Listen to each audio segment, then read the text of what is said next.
Қайырлы кеш, қайырлы обед, қайырлы полдник, құрметті достар. Эфирде әдеттегідей Мейрамбек Беспаевтың інісі Ахмет Өркен.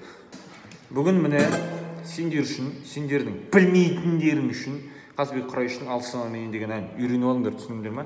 Тез бір рет көрсемдік, басындағы тұрмаңдар сосын.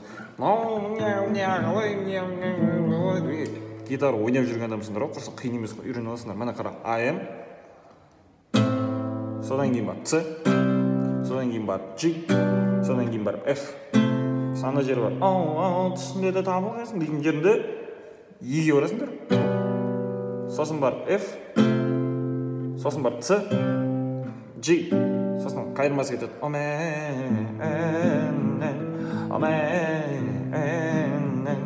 Алыстама менен. Хей дейтін жері бар. Бля, сендер комментарий қанша еткенсіңдер, мына қалай. Короче, мына екіншісін көріп тұрсыңдар ғой. Там, мына мынау емес, блядь, мынау екіншісі. Блядь.